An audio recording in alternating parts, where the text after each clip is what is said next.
Warning, incoming game over. Warning, incoming game over. What is up? What is up? What is up? Game over, Edmonton. We are live and in living color. Edmonton with a 3-2 win on the road over the Vegas Golden Knights. Massive victory on the road, and once again, the Oilers get 2 points without Daquan McDavid in the lineup. Leon Draisaitl scores. Jake Walman gets his first as an Edmonton Oiler. The people are happy, especially those who came down from Edmonton to Nevada. Well, if you're a Golden Knights fan, are you happy? No, you are not. You are quite angry at the results of tonight's game. Even though the Golden Knights clinched, you want to win if you were a VGK fan. But before we go any further, by the way, it's your boy Avry Lewis-McDougall here in the host chair tonight. We gotta go and give a shout out to our friends at Hyperdrive Hockey. Make sure you shift into Hyperdrive and get ready to have some fun with your new source for all the biggest stories in hockey, bringing a unique style of broadcasting and commentary with a special Quebecois flavor. Hyperdrive Hockey combines top-tier hockey analysis, big stories, pop culture, and a fun atmosphere that'll drive debate, make you think, and more, and more, and more. Join Max Van Hoot, Daphne Melbourne, and Kevin Lame every Monday and Thursday for your fill of the hockey world. Watch on YouTube and on the Game Over Network channel, or subscribe to the podcast on Apple, Spotify, and Amazon. And make sure you hit our website, thegameovernetwork.com, for so much more. So much more. Anyways, how are y'all doing on this fine Tuesday evening? Like I mentioned off the top, so many Edmontonians were down and kicking it in Las Vegas, Nevada. Of course, if you know the market, if you know the landscape, there are so many down there who already live in southern Nevada. So the residents, they popped out, they had a good time, it was a vibe. So it was fun to see the crowd, how it was, half VGK, majority VGK, majority Golden Knight fans, but you saw the orange jerseys in the mix, in that crowd, having a good time, making it hostile, which was to be expected. And if you talk to locals down there who are from Vegas, who you ask them what fan base do they see the most of, it's easily Oiler fans. It's Oiler fans, followed up by probably Maple Leaf fans in second place. And I would say probably third goes to have Canadian fans. But number one has been almost always Yaska Golden Knights fan who's down there year round. They see the most of Oiler fans. And this is a game in which, starting things off, Vegas dominated that first period. Vegas was in total control for that first period. The Oilers only had one shot on goal for the first 15 minutes. Edmonton looked like they were playing in quicksand for that first 10 to 15 minutes. They were disjointed. They were discombobulated. They didn't really know how to get things going. It looked like a team that was sleeping to an extent. It didn't look great. It really didn't. That first 20 was in large part all Vegas and was well-deserved. The Golden Knights came ready. They scored first. They were able to sort things out. But second period, Jake Walman gets his first as an Oiler. What a blast. What a slapper to get his first as an Oiler. Great shot by Jake Walman. You want to see that. That's what, again, we know he's been strong defensively, but he's been able to bring a solid offensive presence. And once again, this is a guy in which people are wondering, how did Detroit let him go? How did the Wings let him go? First of all, to San Jose, and then San Jose to Edmonton. I mean, the San Jose deal, I mean, the Sharks are still in a rebuild, so it wasn't surprising to see him get moved out of San Jose. But for the Red Wings to part with Jake Walman for what he brings to the back end, Steve Eisman, sir, Stevie Y, Stevie Wonder, I gotta talk to you, man. How do you part with Jake Walman? How is that not a piece of your core that you're maintaining for a very long time to come? Just seems weird that the Wings didn't keep Jake Walman. That forever will baffle me. Forever, ever. Forever, ever? Forever, ever? Yeah. Like that. And really, I just didn't get that move. I still to this day don't understand what Detroit's plan is going forward. I mean, yes, you got Dylan Larkin, but you've got 9,000 goalies, and then what else? A very strange franchise. A very, very strange organization. Going from that, then you had Vegas in penalty trouble. Leon Draisaitl, 52 goals for Leon Draisaitl. He's hitting 60. It feels like Leon's getting to 60 one way or another. Just solid. Gets that face-off dot, that circle, his spot, fires away. 52 goals for Leon Draisaitl, running away with the Rocket Richard grace. No one's close. No one is catching Leon Draisaitl for the most goals in the league. He's magical.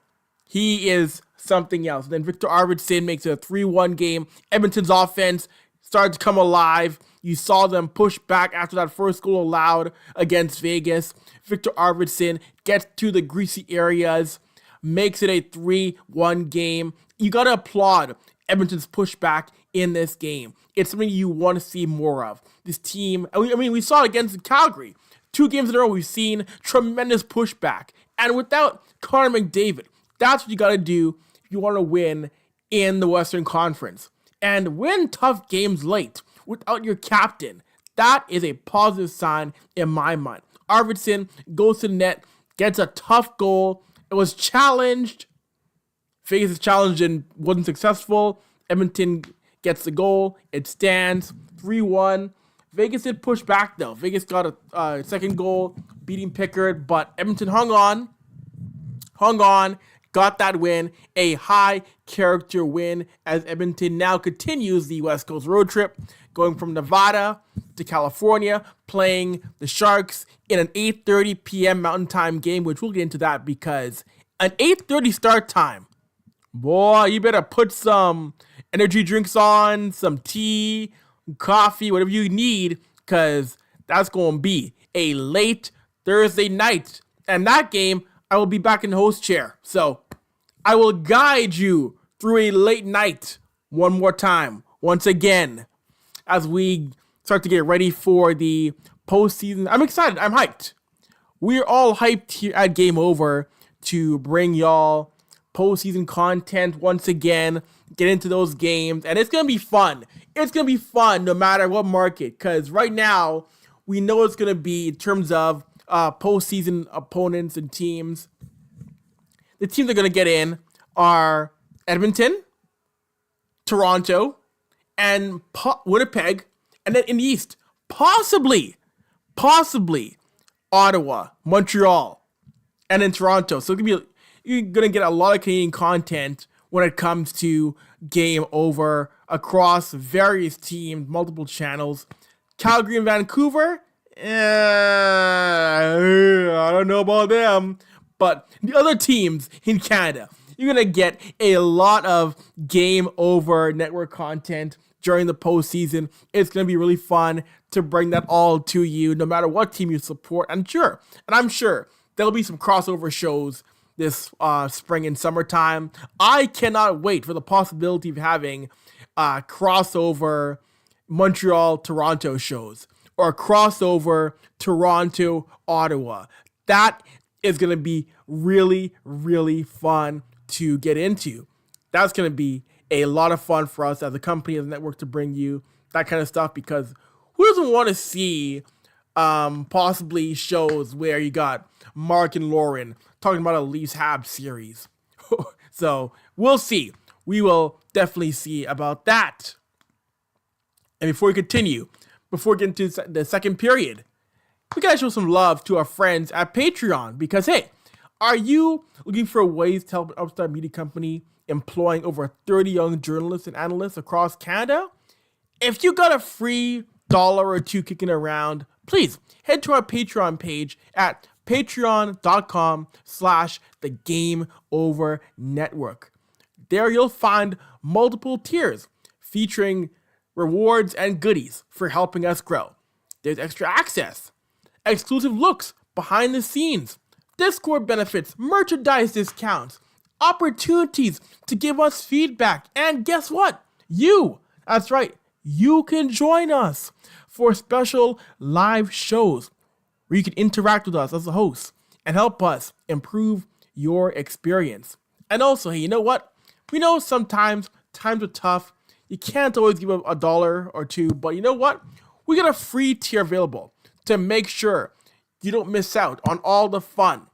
And if you really want to help us, make sure to click like and subscribe on YouTube, rate us 5 stars on your favorite podcast app, and share our work on your favorite social media platform. So, one more time, that's patreon.com/the Game Over Network for some tantalizing goodies, y'all. All right. Second period time here on Game Over Edmonton. And before we continue, we got to go back and recap the last show, which was Game Over Crossover from first round downtown, Edmonton, Calgary. It was the second ever crossover show in person. First round.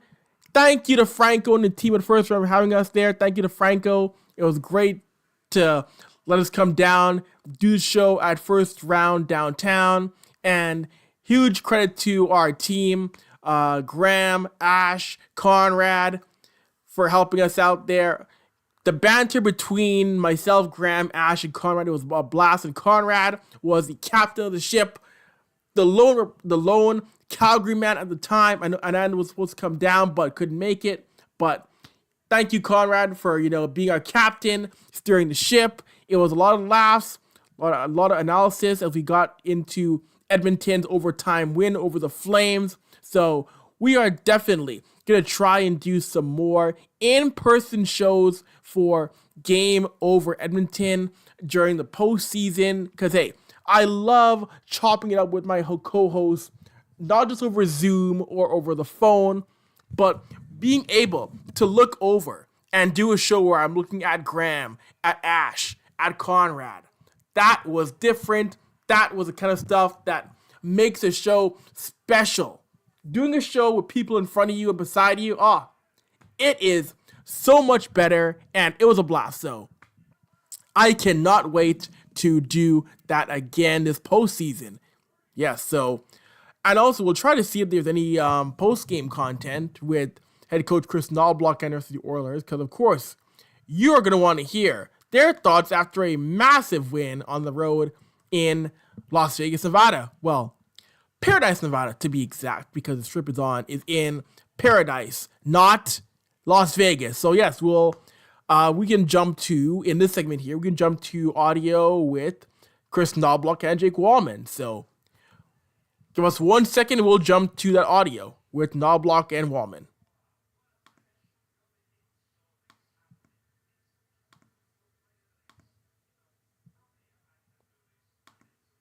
Kris, can you just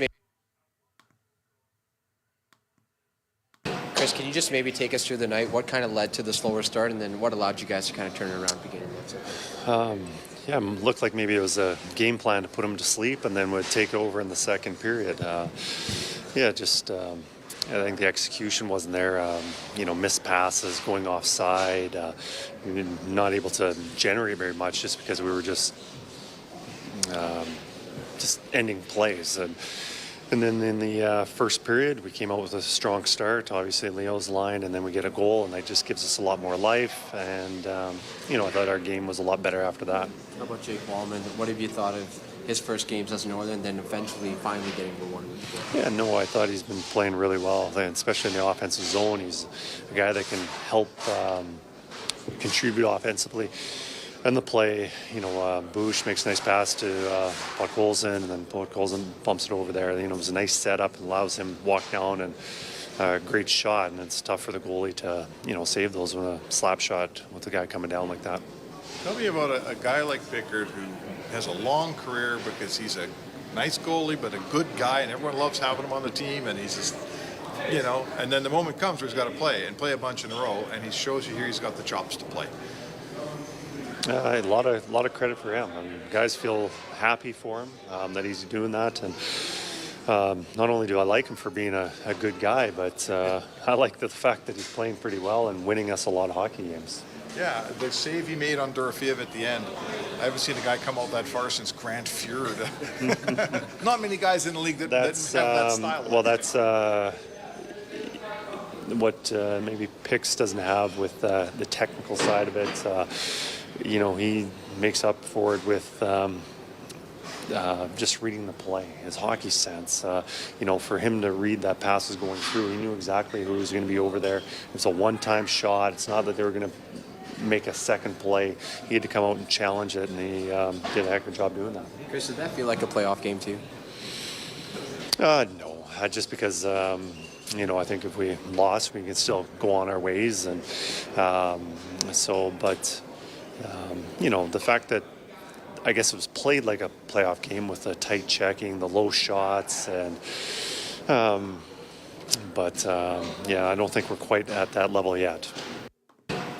All right, Oilers head coach Kris Knoblauch. We'll jump to Jake Walman. Jake, just maybe take us through the feeling of scoring your first in an Oilers uniform and also coming in a victory. Yeah, it felt great. I think getting my chances, so it was nice to see that one go in, and we have a great group of guys. So I think that was a tough battle, and it's a tough team, and we played well. Was it frustrating at all? Because you have been creating chances, and you've had a lot of chances. Was it kind of getting to you, or were you just kind of staying the path knowing that it would eventually come? Yeah, it's going to come. I think biggest thing is just fitting in, playing well, and letting that stuff take care of itself. So happy I went in, though, and happy we got the win. What were some of the ingredients to your guys' success, especially against that Vegas team? That's a good team. Yeah, well, I think obviously we knew that coming in. They're a tough team, just being dialed in from the start. Kind of being simple, playing deep, and trying to keep it in their zone as much as we can. And they're a good team, and they get rolling, so kind of trying to limit their chances as well. And I think we did that pretty good. Also, we had thought Pix played unbelievable back there. He helped us out when we broke down a little bit. What are your first impressions of Calvin Pickard as a teammate? Well, I was with him in Detroit for a bit, so a little bit familiar with him. But he's a great guy, great person on and off the ice. So really happy for him, and he's playing great for us. That's a really fast Vegas squad over there. Is this kind of the ceiling of what you guys are capable of playing defensively when you guys really lock it down? Yeah, I think for sure we're capable of defending against the best for sure, and this is for sure one of the best teams. So up and down their lineup, I think they're really deep, and I thought everybody did a good job, even the forwards coming back and back checking, helping the D out. So we played a team game tonight. I thought that's what it was. What's it like being teammates with Leon Draisaitl as opposed to defending him? Yeah, I've said it a bunch. It's nice being on this side for sure. When I see him and Connor and those guys rolling around, it's nice to be on this side of it, and happy to be a part of it. I just smile. Did it feel like a playoff game? I mean, there was a lot of energy in there. There were a lot of Oiler fans, and the intensity of the game. Did it feel like it was how playoff games are going to be coming up? Yeah, I mean, like you said, we have great fans, and almost kind of felt like a home crowd there for a bit when we were going. So they always show out, and yeah, we knew it was going to be that kind of playoff intensity. So excited, and it's kind of what we're going to be looking forward to in the future. All right, Oilers D-man Jake Walman, and funny again, Walman notices how that did feel like a Edmonton home game, and I love the quote how Walman likes to be on the side of Leon Draisaitl now as opposed to being against Leon Draisaitl. So who can blame him? Who could blame Jake Walman for that? And I wanted to bring up a stat that, wow, there was a stat that just gave me pause for a minute, and it goes to show how Edmonton has been when they have had solid goaltending. And it's a stat from Brett. at Bretsky_84. Edmonton is 34-1-2 with above 900 goaltending. That is, with a save percentage over 900, this team is 34-1-2. Again, 34 wins and combinedly 3 losses when you combine relation OT losses. 34-1-2. Man, that is a wild stat to pull up. And it shows again that if Edmonton can get solid goaltending all year long, this team is in a whole different place. I mean, yes, they're a playoff team right now. I mean, yes, they're closing the gap on LA for second place in the Pacific Division. But man, if they're getting that all season long from game 1 forward, and he didn't have the hiccups between Stu and Pickard at times, this team is probably leading the division.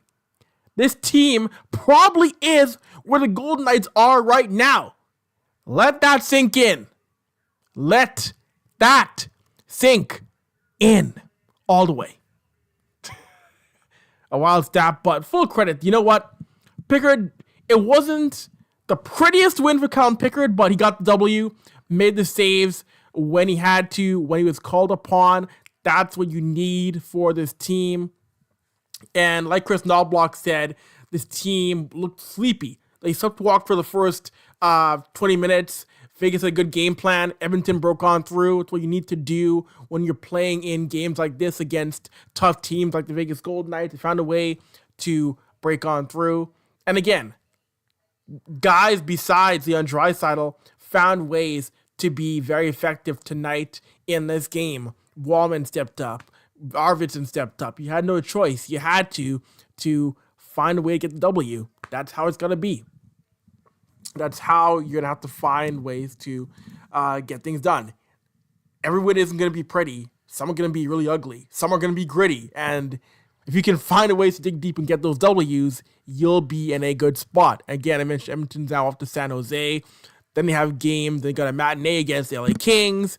And they got a game against the Anaheim Ducks in Anaheim. So going down through the California swing before coming back home to play the on-fire St. Louis Blues. The Blues have won 10 games in a row. Don't sleep on St. Louis. Do not sleep on the Blues this season.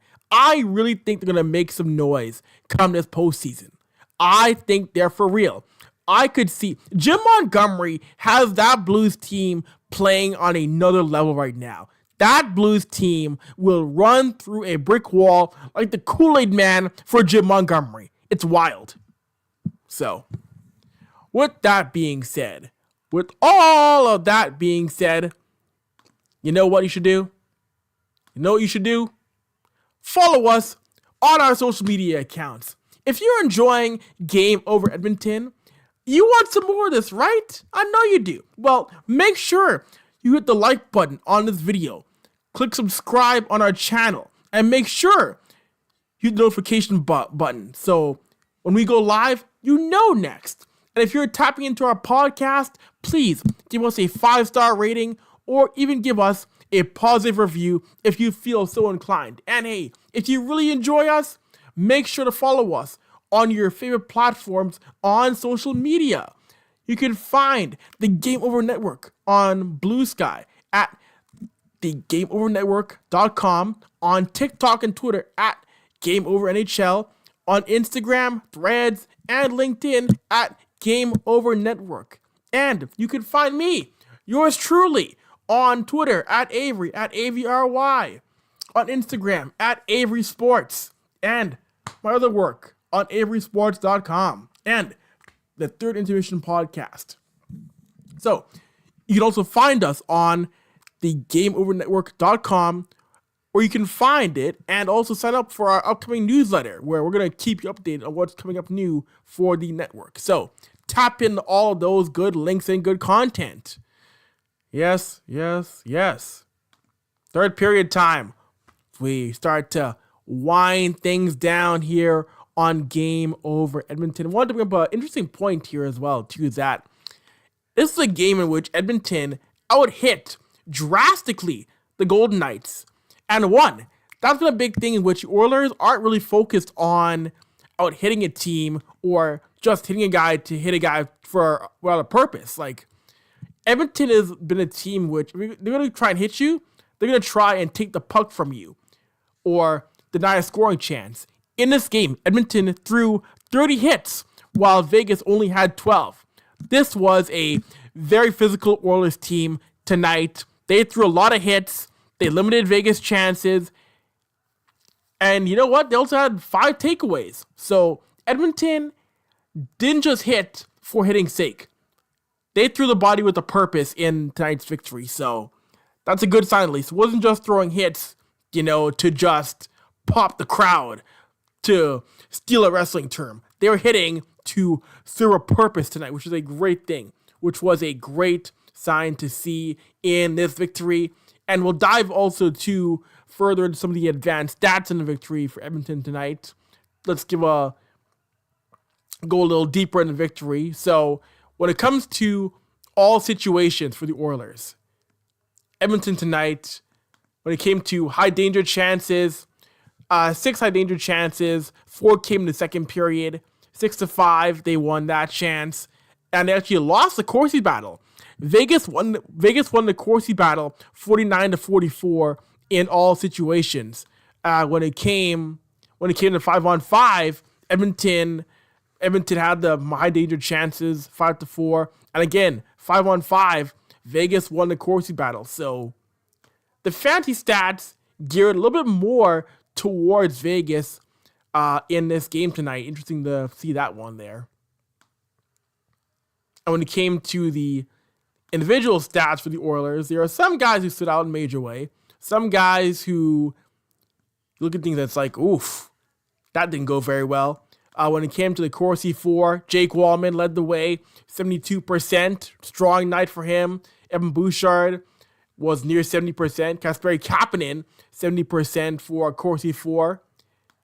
And there's some guys who just struggled in Corsi. Matthias Janmark, 22.2. Ty Emberson, under 20%. Not a good game for Emberson or Janmark at all. Connor Brown in the fantasy stats didn't have a great game. That's tough to see because Brett Kulak is a stable guy. Brown at times can be stable. So Connor Brown though has been having an up and down year. Very shaky up and down year for Connor Brown. Even though when this year started, we saw him stabilize in that forward unit.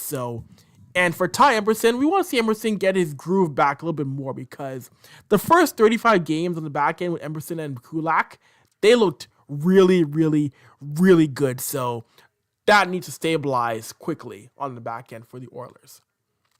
But no, Walman, Bouchard, great Corsi numbers tonight. And Nuge as well, too. Nuge and Hopkins impressed me as well. So Nuge didn't look too bad tonight as well. So some standout facts when it came to the advanced numbers tonight for the Edmonton Oilers in a 3-2 victory. And before we go to overtime, let's dig into the final post-game presser with one Viktor Arvidsson. So let's go to that in 1 second. Oh, sorry, gang. 1 second. We'll get to the Arvidsson presser here in a minute. There we go. Oh, there we go. 1 second, gang. Viktor Arvidsson. Started rolling for you guys in that middle frame. I think we took care of the puck more in the offensive zone, and we created more time there. So I think that was the key to the game. Whatever you can share with us, maybe take us between these walls in between the first intermission and what was kind of said to kind of spark what was a good second period for you guys. No, just that. Just be more patient with the puck and make one more play instead of just trying to make that the final play right away. Like wait for the moment. So it was kind of that. You had to wait an extra second before celebrating, hey? Yeah, I didn't see it go in first, and then I looked at the ref, and he was kind of not doing anything, and then he called a goal. So yeah. Was that kind of like the story, the game story right there? Your goal, you had to kind of dig in and really had to force it through, and that's how you guys also kind of got the victory. Was that kind of Symbolism. Yeah, I guess. Yeah, it's a tight checking game, and so it might be a playoff opponent we're playing. So that was a big game for us. You have to play a certain way against Vegas. They're big, they're strong. You got to win puck battles against them, or they'll push you around. You have to play a little bit the way they play. Maybe beat them at their own game. What do you think?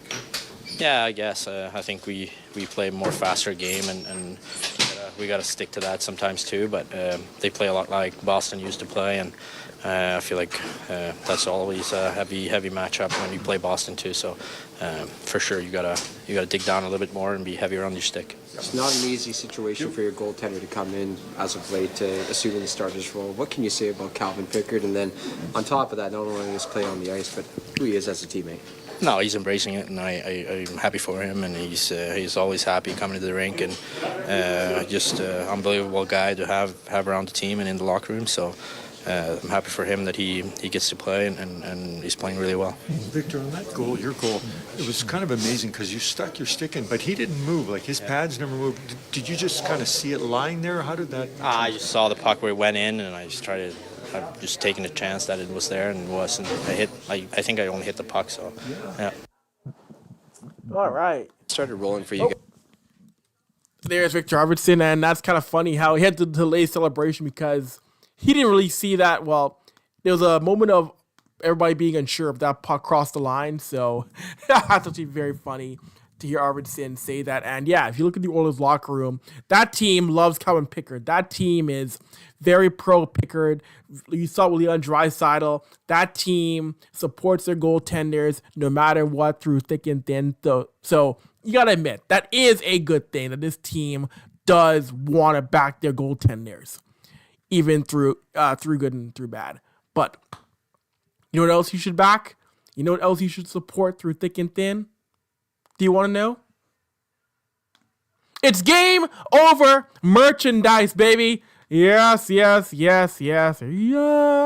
I know you want to get yourself some Game Over merch. What better way to support something that you love than by wearing it as merchandise? Come on, please tell me. What better way is there? What better way? Game Over's apparel line has dropped with 3 unique designs. Whether you want to feel the nostalgic pull of our retro skater design, want to make a statement with our established design, want to wear your love for goaltenders proudly with our live or die by the goalie design, or if you just need another coffee or a toque to get you through the winter, we got you covered. Designed by Brady Chalice from Game Over Winnipeg. Use the QR code on stream now and take a look through our apparel store and help us rebuild local sports media in Canada while repping your community. That's right. All right. What time is it? Overtime. Your questions, your comments, your complaints, your concerns. We're getting to them right now. So I put a call out on Twitter and Blue Sky for some questions and comments. So for Blue Sky, let's see, we got some on Blue Sky. And on Blue Sky, a friend of the Game Over Network, Steven from Anaheim Calling, tapped into the podcast, and he messaged me and asked me, why does the woke media refuse to give Mattias Ekholm the MVP award he so clearly deserves? And that's Steven on Blue Sky. He is known as Lisa Barlow's voice coach at thehockeyboomer.bsky.social. Oh, Steven. Well, you know, Mattias Ekholm, he may not be a guy who's going to win the heart for the Oilers, but he's been the heart and soul, one of the heart and soul guys. Strong defensively for this team. And even though he's battled injuries, when he's playing well with Evan Bouchard, you see that ability to be a strong defender. But this year, the injuries have just gotten to him. Age is catching up with him. So if this were 4 or 5 years ago, maybe he gets a vote or two. But he's the MVP of the locker room. He's the MVP. If it was the MVP for hardest worker, he would be in contention for that. But Mattias Ekholm, if he can get healthy in time with the postseason, he'll play like an MVP for the Oilers if he can get healthy on that back end. Excuse me. So, oh yes, but Mattias Ekholm, MVP. Wouldn't that be a sight? Wouldn't that be a sight one day? Anyways, that's it. That's all. Thank you for tapping into Game Over Edmonton. We are back on Thursday. I'm in the host chair once again, taking you through Edmonton and San Jose. And hey, make sure if you like the show, follow, subscribe, comment to every Game Over Network show. Support them all, love them all, follow them all. With that being said, I am out of here. Until Thursday, peace.